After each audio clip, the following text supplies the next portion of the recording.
नमस्कार, हमारे इस खास बुलेटिन में आप सभी का बहुत स्वागत है। आपके साथ मैं हूं नलिनी पांडे। कहीं देर ना हो जाए, उत्तरकाशी में टनल में 40 मजदूरों को फंसे 3 दिन हो चुके हैं, लेकिन अभी तक रेस्क्यू ऑपरेशन में कोई सफलता हाथ लगती नजर नहीं आ रही।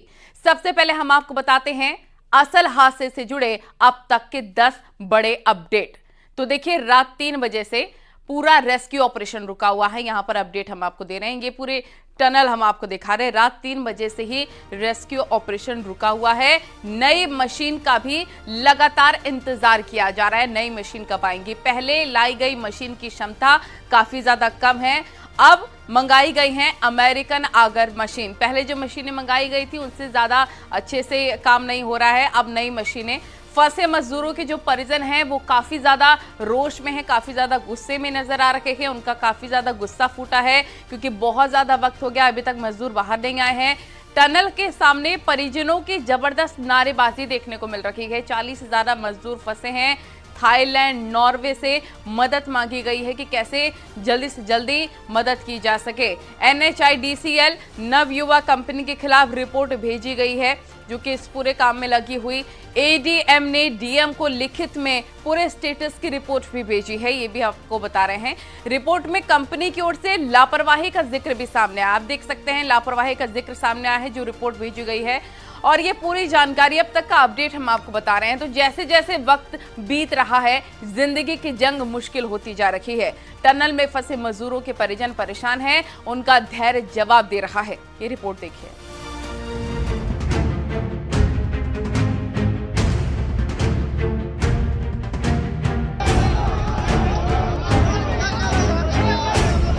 सिलक्यारा रेस्क्यू ऑपरेशन को 3 दिन का समय बीत चुका है, लेकिन जहां से ऑपरेशन शुरू किया गया था, स्थिति आज भी वही की वही खड़ी है।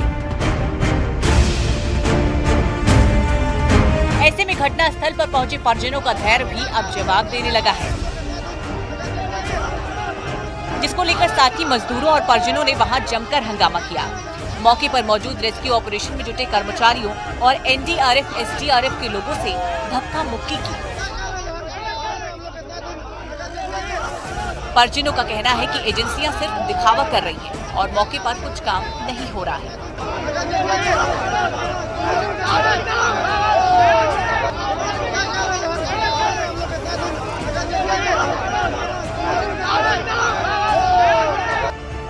कोई हलाना चाहिए, क्या हो क्या एक मशीन होना चाहिए। तो एक B2CD होता है ना भाई साहब, बताइए। एक मशीन फेल हो गया, 3 घंटे में निकल देगा, 2 घंटे में निकल देगा, डिजिटल में भी निकल रहा है। वो भी पीछा ना कर, उसका पर क्या हम लोग भरोसा करें? अगर वो भी फेल हो जाएगा फिर वो क्या करेंगे? 4 दिन का वो बोलेगा आएगा, सुबह आएगा, उसका वो बोल रहा है हम लोग फेल हो रहा है। फेल होने के बाद क्यों नहीं लगा? किस हमारे कुछ नहीं क्या?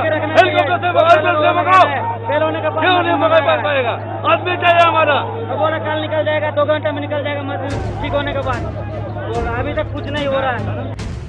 सिलक्यारा रेस्क्यू ऑपरेशन में बोरिंग के लिए लाई गई आगार मशीन देर रात एक्टिवेट होते ही अपने पहले एक्शन में ही खराब हो गई।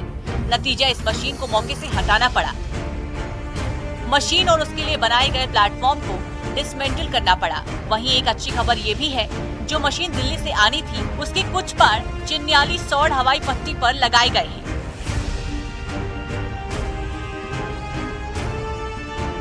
अगर बोरिंग मशीन के साथ दिल्ली से आए इंजीनियर ने बड़ा खुलासा करते हुए बताया कि मशीन खराब नहीं हुई थी। उन्होंने बताया, जब उनकी मशीन लाई गई थी तब फंसे मजदूरों की दूरी 25 से 30 मीटर की थी, लेकिन उसके बाद से लगातार मलबा गिर रहा है और इस समय मजदूरों की दूरी 70 मीटर हो गई है।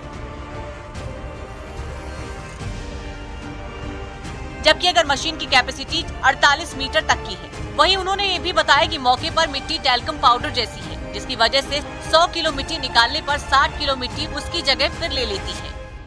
सॉइल स्टेटा यहाँ पर एक दूसरे किस्म का सॉइल स्टेटा है।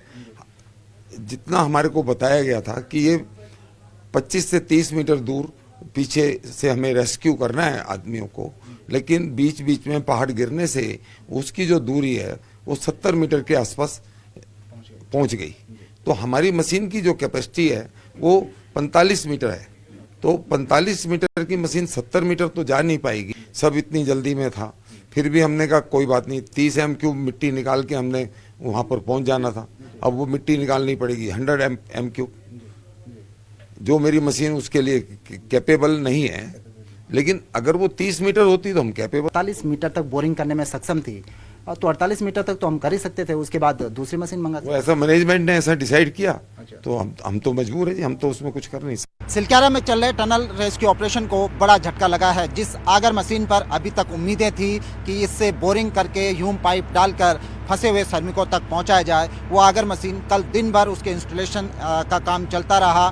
देर रात जब बोरिंग का समय आया तो बोरिंग के पहले ही राउंड में मशीन खराब हो गई। इससे जो तमाम श्रमिक दूसरी ओर फंसे हुए हैं, उनके परिजन जो टकटकी लगाए बैठे हैं, उनकी उम्मीदों को बड़ा झटका लगा है। हालांकि आगर मशीन के विकल्प के रूप में दिल्ली से अब एक हाई पावर की मशीन यहां पर मंगाई जा रही है, जो वहां से हवाई जहाज के जरिए चिन्यालीसौड़ हवाई पट्टी पर उतरेगी और वहां से ट्रकों के जरिए उसको टनल तक लाया जाएगा। ये जो मशीन अब आप देख रहे हैं जो टनल के अंदर जा रही है, ये केवल 35 mm तक की ही बोरिंग कर पाएगी, यानी कि ये जो ह्यूम पाइप हैं ये 900 mm के हैं और इसकी बोरिंग होगी 35 mm तक।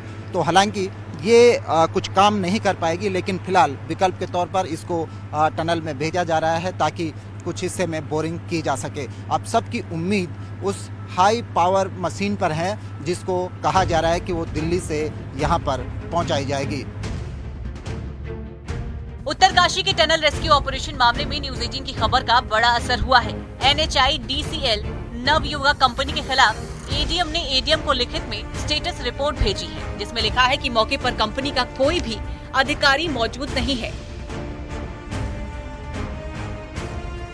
एडीएम के बुलाने पर भी कंपनी का कोई भी अधिकारी मौके पर नहीं पहुंचा। रिपोर्ट में एडीएम ने कंपनी पर लापरवाही करने का जिक्र किया है। जैसे जैसे वक्त बीतता जा रहा है, अंदर फंसे मजदूरों के परिजनों की चिंता बढ़ती जा रही है। उन्हें अंदर फंसे रिश्तेदारों की सुरक्षा की चिंता हो रही है। अब देखना यह है कि टनल के अंदर फंसे लोगों को बाहर निकालने में अभी कितना वक्त लगता है। बलबीर परमार के साथ सुनील नवप्रभात की रिपोर्ट।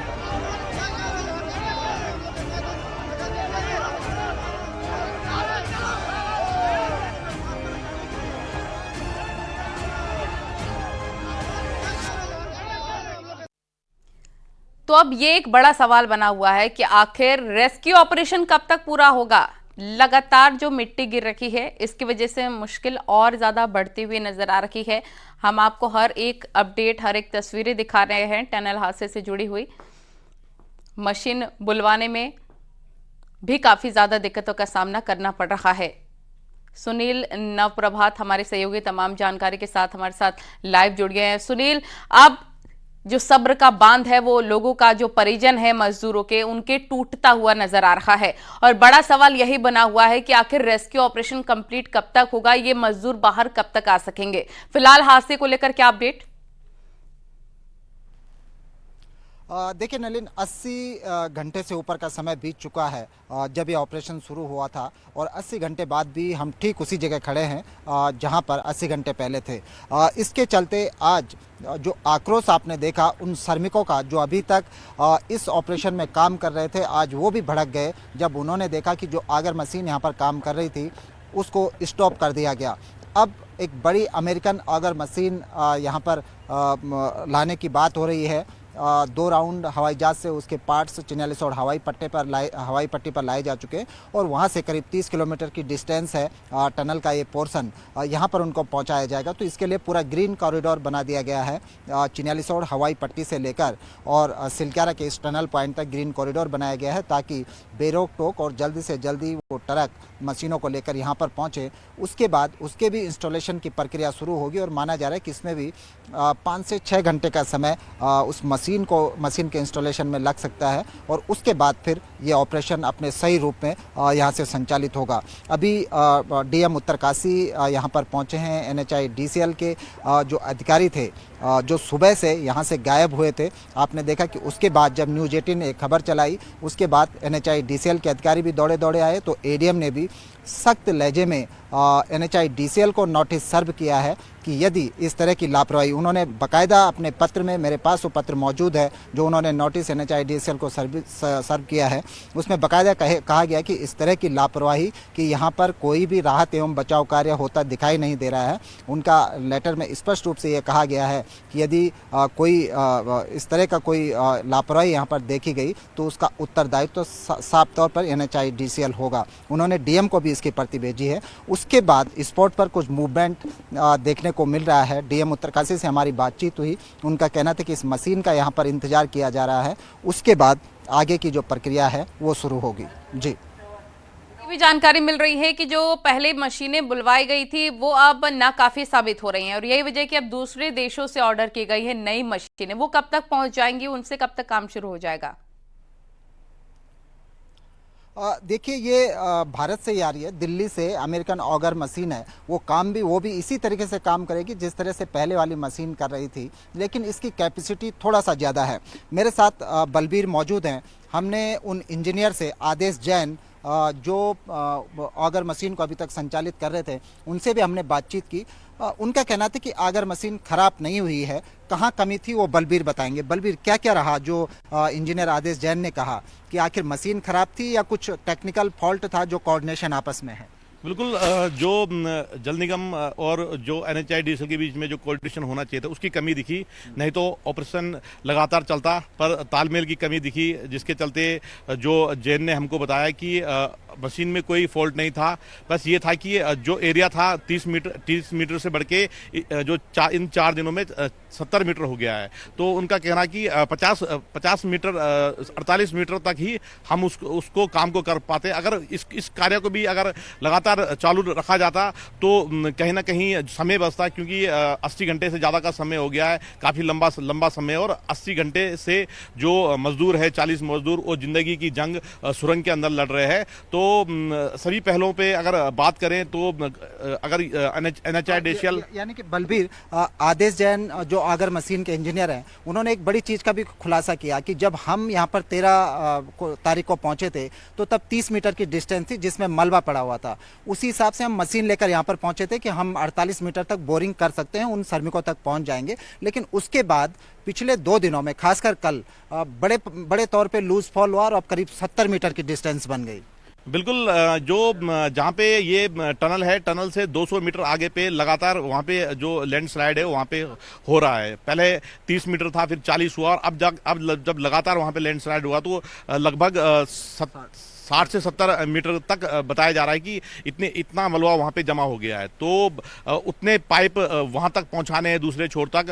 तो अगर इसको शुरू से ही सही आंकलन किया होता, NHIDCL पहले दिन से ही गंभीर रहता तो समय भी बचता। और जिस तरह से संघर्ष 80 घंटे से जो मजदूर कर रहे हैं, 40 मजदूर, तो उन तक जल्दी पहुँचा जाता। पर अब मशीन यहाँ पे कब पहुँचती है ये देखने वाली बात होगी, और प्लेटफॉर्म कितनी जल्दी तैयार होता है। उसके बाद जो पाइप है 900 mm के जो बिछने हैं, जिसको जो ये अगर मशीन है वो पुश करेगी, तो ये जो मशीन है ये कितनी जल्दी उसको पुश करती है। तो ये सब में एक समय लगेगा। उस समय के बीच में वो मजदूर किस तरह से संघर्ष करते हैं, किस तरह की परेशानियों का उन्हें सामना करना पड़ता है, तो ये सब देखने वाली बात होगी। फिलहाल प्रयास सभी का ये है कि जल्द से जल्द जो अब आगे के जो मशीनें जो काम करेगी वो जल्द से जल्द काम करे। तो देखना यही होगा सुनील कि कितना जल्दी इस ऑपरेशन को ये अंजाम देते हैं। और इसके साथ देखिए, इसमें एक बड़ी बात ये भी है कि इस पूरे मामले में लुका छिपी का खेल चल रहा है। मीडिया से बहुत सारी चीज़ें यहाँ पर छुपाने की कोशिश हो रही है। कल दिन भर हमको बताया गया, पहले सुबह के टाइम ये बताया गया कि मशीन ने बोरिंग करना शुरू कर दिया है, शाम को जाकर ये बताया गया कि बोरिंग अब जाकर शुरू होगी। लेकिन आज इसकी भी असलियत सामने आई कि बोरिंग तो कल दिन से ही शुरू हो चुकी थी मलबे में, लेकिन कल बड़े पैमाने पर टनल के अंदर लैंडस्लाइड हुआ है। जो पहले 30 मीटर का पोर्शन था वो 40 मीटर में बदला, 40 मीटर से 60 और 70 मीटर तक वो पोर्शन बदला। कल जब लैंडस्लाइड हुआ वहाँ पर DM उत्तरकाशी मौजूद थे, NHIDCL के अधिकारी मौजूद थे, कंपनी के इंजीनियर मौजूद थे, पेयजल निगम के, जो अगर मशीन को संचालित कर रहे थे, और इसके साथ साथ कुछ श्रमिक भी थे। तो 2 श्रमिक उस मलबे में कल घायल भी हुए जब बड़े पैमाने पर वहां पर भू धंसा हुआ। टनल के अंदर एक कैविटी बन चुकी है, उस कैविटी से लगातार मलबा गिर रहा है और यही बड़ा चैलेंज है। अब जो मशीन मंगाई गई है वो हाई पावर की मशीन है, क्योंकि कल तक जो मशीन काम कर रही थी वो 35 हॉर्स पावर की मशीन है। 45 मीटर तक वो बोरिंग कर सकती है, लेकिन चूंकि अब मलबे का जो क्षेत्रफल है वो करीब 60 मीटर में फैल चुका है, तो उसके लिए अब बड़ी मशीन चाहिए, इसीलिए अब ये दूसरी मशीन बुलाई गई है। लेकिन इसमें भी रात 3 बजे जो काम वहाँ पर चल रहा था बोरिंग का, उसको अचानक से ये कहकर NHIDCL के अधिकारियों ने रोक दिया, क्योंकि मैंने वो पत्र भी देखा है जो पेयजल निगम के लोगों को सर्व किया गया है। उसमें ये बात कही गई है कि जो ये मशीन है, आपकी मशीन है, बहुत धीमे से काम कर रही है, इसीलिए फिलहाल काम रोक दिया जाए। सवाल उठता है कि जब 6 से 7 घंटे या 12 घंटे बाद दूसरी मशीन आनी है, तो पहले वाली मशीन से काम कंटिन्यू रहता, तब तक जब तक नई मशीन आती है, तो शायद कुछ और दूरी तक हम पहुंच चुके होते, और नई मशीन जब आती तो उस दूरी से आगे का काम शुरू करती, ताकि जल्दी से इस काम को अंजाम दिया जा सके। जिसकी वजह से 40 जिंदगियां अभी तक वहां पर फंसी हुई हैं। आप लगातार नजर बनाए रखिएगा सुनील। फिलहाल बहुत शुक्रिया आपका तमाम जानकारी के लिए। और अब हम आपको इस टनल हादसे से जुड़ी एक ऐसी खबर दिखाते हैं जिसे देखकर आप भी हैरान रह जाएंगे। हादसे से ठीक पहले एक मजदूर बाहर आता है और उसके चंद सेकंड में टनल में हादसा हो जाता है। देखिए।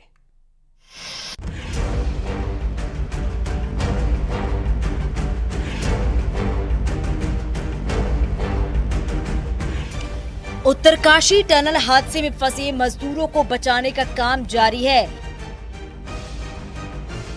लेकिन इसी बीच इस हादसे से जुड़ी एक ऐसी खबर सामने आई है जिसे सुनकर आप हैरान रह जाएंगे।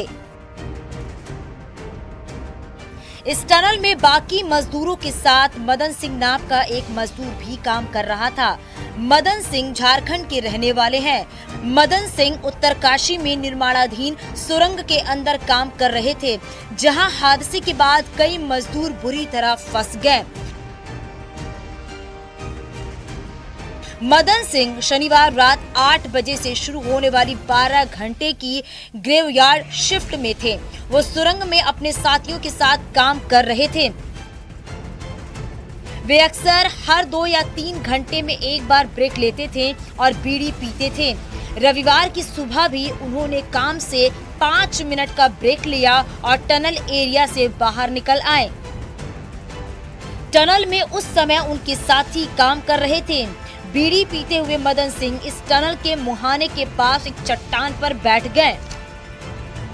मदन सिंह बीड़ी का आखिरी कश लगा रहे थे जब उन्होंने सुरंग की छत से ढीली मिट्टी और चट्टानों को गिरते देखा, तो वो तेजी से सुरंग के बाहर निकल और टनल में फंसने से बच गए। उस पल को याद करते हुए मदन सिंह बताते हैं, मैंने बीड़ी लगभग खत्म कर ली थी और काम फिर से शुरू करने की तैयारी कर रहा था।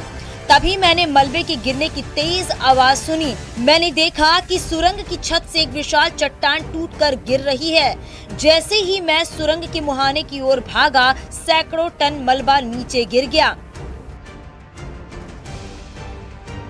मदन सिंह अब अपने साथियों के सही सलामत होने की प्रार्थना कर रहे हैं। उनका कहना है कि जिस जगह पर सुरंग में मजदूर काम कर रहे हैं वहाँ लाइट है, मजदूर अंधेरे में नहीं है, उन्हें ऑक्सीजन मिलती है और खाना मिलता है, तो वो सुरक्षित रहेंगे। मदन सिंह ने बताया कि सुरंग ढहने से पहले केवल 4 लोग भागने में कामयाब रहे थे।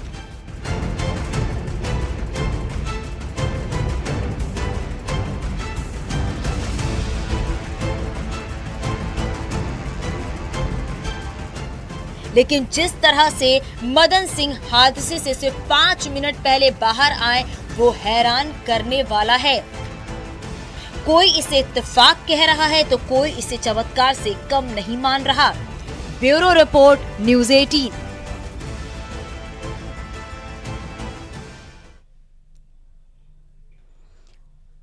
और इस खबर पर अपडेट लगातार आपको देते रहेंगे। फिलहाल यहां रुकना होगा एक छोटे से ब्रेक के लिए।